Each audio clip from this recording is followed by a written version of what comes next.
بسم اللہ الرحمن الرحیم. السلام علیکم ورحمۃ اللہ.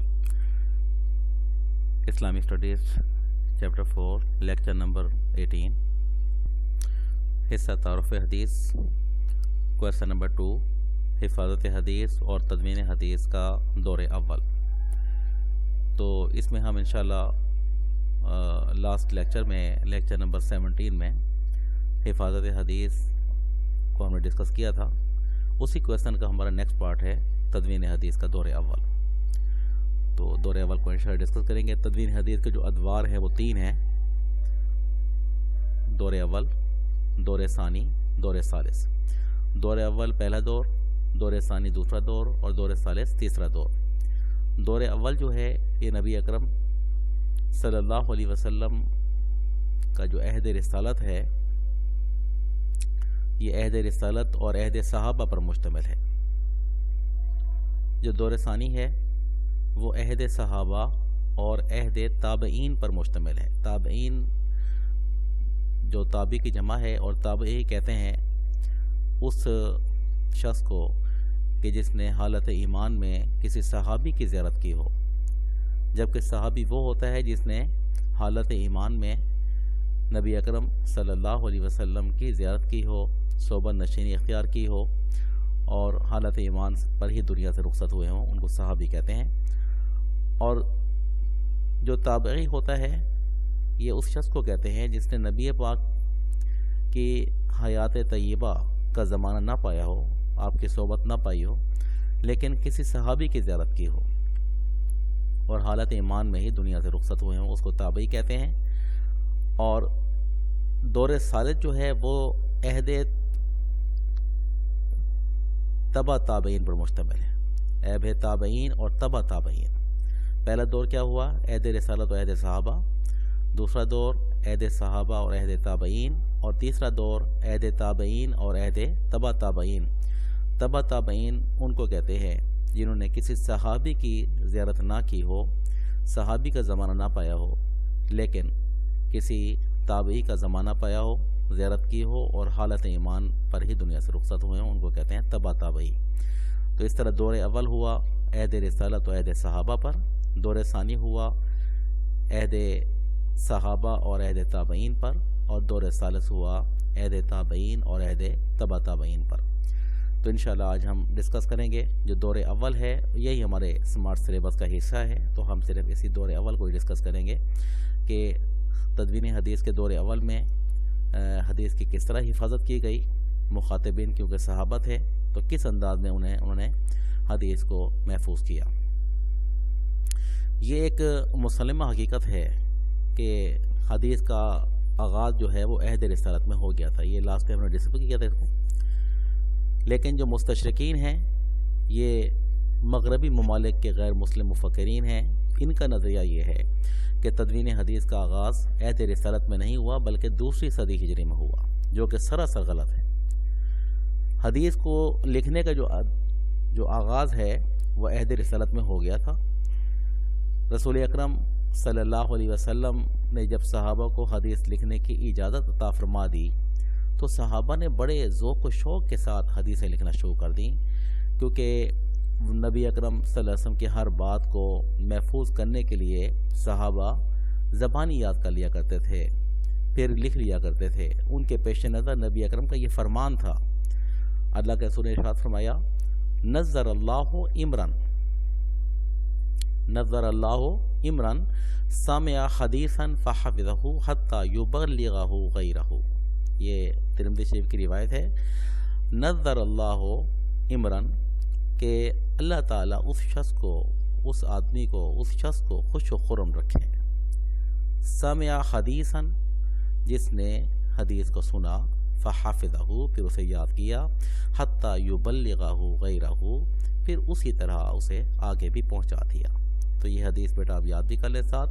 تو چونکہ صحابہ نے نبی کریم صلی اللہ علیہ وسلم کا یہ فرمان سنا ہوا تھا، ان کے اس فرمان، نبی پاک کے اس فرمان کے پیش نظر صحابہ نے بڑے ذوق اور شوق کے ساتھ حدیثوں کو محفوظ کرنے کا اہتمام کیا. وہ زبانی تو پہلے یاد کر ہی لیا کرتے تھے اور نبی پاک کے یعنی کہ حدیث کے فعلی حصے کو پر عمل کرنا شروع کر دیا کرتے تھے، لیکن اب جو ان کے پاس حدیث کا تیسرا حصہ لکھنے کا کتابت حدیث کا سلسلہ تھا۔ صحابہ نے لکھنا پڑھنا جب سیکھ لیا اور کوئی عذر باقی نہ رہا تو اب نبی پاک نے حکم بھی فرمایا، اجازت بھی عطا فرما دی، تو صحابہ نے حدیث کو یاد کرنے کے ساتھ ساتھ لکھنے کا سلسلہ بھی شروع کر دیا۔ اس طرح حدیث کی حفاظت کا سلسلہ شروع ہوا۔ اب اس حدیث کے پیش نظر جب سلسلہ نے صحابہ کرام نے سلسلہ شروع کیا حدیث کو لکھنے کا، نبی اکرم صلی اللہ علیہ وسلم نے بعض احکام صحابہ کو خود لکھوائے، بعض کے لکھنے کا حکم دیا۔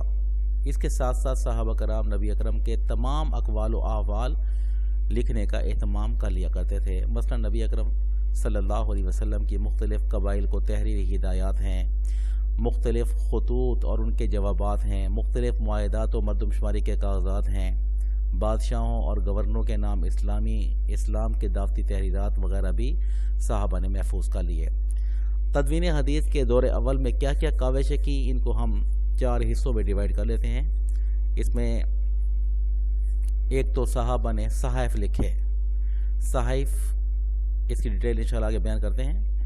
تو صحابہ نے ایک تو صحائف، صحیفہ کی جمع ہے صحائف، نمبر 2 خطوط اور دعوت نامے، ان کو محفوظ کیا گیا، نمبر 3 معاہدات و ہدایات ہیں، ان کو محفوظ کیا گیا، نمبر 4 متفرق کاغذات ہیں، ان کو بھی محفوظ کیا گیا۔ تو ان چاروں کو انشاءاللہ ہم ڈسکس کرتے ہیں۔ سب سے پہلے دیکھتے ہیں صحابہ نے جو صحائف محفوظ کیے، صحائف کہتے کسے ہیں اور کس انداز میں یہ تدوین حدیث کے دور اول میں کاوش ہوئی، اس کو ڈسکس کرتے ہیں۔ نیکسٹ پیج پہ آ جائیں بیٹا۔ صحابہ کرام نبی اکرم صلی اللہ علیہ وسلم کی احادیث کو لکھ کر اپنے پاس محفوظ کر لیتے تھے۔ صحابہ کے پاس موجود ان احادیث کے مجموعے کو صحیفہ کہا جاتا ہے۔ صحیفے کی تعریف میں نے آپ کو پچھلے لیکچر میں بتائی تھی کہ جس طرح کلاس میں ٹیچرز آپ کو پوائنٹس کو لکھواتا ہے، آپ اسے نوٹ کرتے ہیں، تو ان کو لکھنے کے بعد جب تیار کرتے ہیں اس کو ہم نوٹس بولتے ہیں۔ تو لہٰذا صحابہ جو ہیں وہ نبی اکرم صلی اللہ علیہ وسلم کے اقوال کو آپ کے مطلب فرامین کو جب لکھ لیا کرتے تھے تو لکھتے تھے، لکھ کر اسے تیار کرتے تھے چند صفحوں پر، چند پیجز پر۔ تو اس لکھے ہوئے نوٹس کو جو ہے صحیفہ کہا جاتا ہے۔ تو صحابہ نے صحیفے بھی لکھے، تو صحائف جو ہے یہ بھی حدیث پاک کو محفوظ کرنے کا ذریعہ تھا۔ تو ان میں جو مشہور صحائف ہیں اس کو ڈسکس کرتے ہیں۔ جیسے نمبر 1 صحیفہ صادقہ ہے۔ یہ صحیفہ حضرت عبداللہ بن عمر بن العاص کا تحریر کرتا تھا، جو صحیفہ صادقہ کے نام سے مشہور ہوا۔ یہ صحیفہ بہت مشہور ہوا، 1000 کے قریب اس کے اندر روایت موجود تھیں اس صحیفے کے اندر۔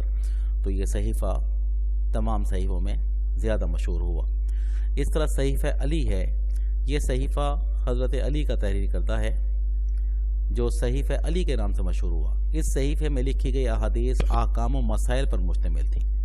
حج کے احکام ہیں، قصاص اور قیدیوں کے حقوق اور سبزیوں اور ترکاریوں پر زکوٰۃ کے مسائل اس میں لکھے ہوئے تھے۔ یہاں پر حج کے احکام ہیں، قصاص کہتے ہیں کسی کو قتل کر دیا گا تو اس کا بدلہ کیا ہے، اس کے مطلب کا احکام ہے۔ اس طرح قیدی ہیں، ان کے بارے میں کیا احکام ہیں، اور سبزیوں اور ترکاریوں پر زکوٰۃ کے مسائل وغیرہ سے متعلق جو حدیث ہیں وہ حضرت علی کے اس صحیفے میں مطلب یہ ہے درج ہے۔ اس طرح صحیفہ ابو ہریرہ، یہ صحیفہ حضرت ابو ہریرہ رضی اللہ تعالی عنہ کے شاگرد جن کا نام تھا حضرت حمام بن منبہ، کیا نام تھا؟ حضرت حمام بن منبہ، ان کا مرتب کردہ ہے۔ تو شاگرد تھے یہ حضرت ابو ہریرہ کے، اور حضرت ابو ہریرہ جب احادیث کا ذکر کیا کرتے تھے تو ان کے یہ شاگرد حضرت حمام بن منبہ حضرت ابو ہریرہ کی احادیث بیان کردہ احادیث کو لکھ کر محفوظ کر لیا کرتے تھے۔ تو انہوں نے یہ صحیفہ مرتب کیا اور اپنے استاد حضرت ابو ہریرہ کے نام سے اس صحیفے کو مشہور کیا۔ اس کا نام ہے صحیفہ ابو ہریرہ۔ یہ صحیفہ اس وجہ سے بھی اہمیت کا حامل ہے کہ احادیث کی کھوج کھاج کے دوران جرمنی کے شہر برلن اور شام کے شہر دمشق سے 2 صحیفے دستیاب ہوئے جن کی احادیث میں کوئی فرق نہ تھا۔ یہ صحیفہ ابو ہریرہ حدیث کی مشہور کتاب مسند امام احمد میں مکمل طور پر محفوظ ہے اور اس کی اکثر احادیث صحیح بخاری کے متعلقہ ابواب میں بھی محفوظ ہیں۔ اس کے بعد صحیفہ وائل بن حجر۔ یہ صحیفہ حضرت وائل بن حجر کا تحریر کرتا ہے۔ اس صحیفے میں نماز اور روزہ کے احکام، شراب اور سود کی مذمت سے متعلق احادیث درج تھیں۔ اس طرح 5واں صحیفہ کتاب الصدقہ ہے۔ یہ حضرت عبداللہ بن عمر کا تحریر کرتا ہے۔ اس صحیفے میں زکوٰۃ سے متعلق احادیث درج تھیں۔ اس طرح ایک اور صحیفہ ہے مجموعہ زید بن ثابت۔ یہ حضرت زید بن ثابت کا صحیفہ، ان کا لکھا ہوا حدیث کا صحیفہ تھا یہ۔ اس مجموعہ میں وراثت سے متعلق تفصیلی احکام اور مسائل موجود تھے۔ اس کے بعد اگلا صحیفہ جو ہے مجموعہ صدیق ہے۔ یہ حضرت ابوبکر صدیق رضی اللہ تعالیٰ عنہ کا صحیفہ تھا۔ یہ صحیفہ تقریباً 500 احادیث پر مشتمل تھا۔ تو اس طرح تدوین حدیث کے دور اول میں جو پہلا کام صحیفوں پر ہوا وہ ہم نے ڈسکس کیا۔ تو اس کے بعد جو ہمارا دوسرا حصہ ہے وہ ہے اسلام کے دعوت نامے۔ انشاءاللہ اس کو ہم اگلے لیکچر میں ڈسکس کریں گے۔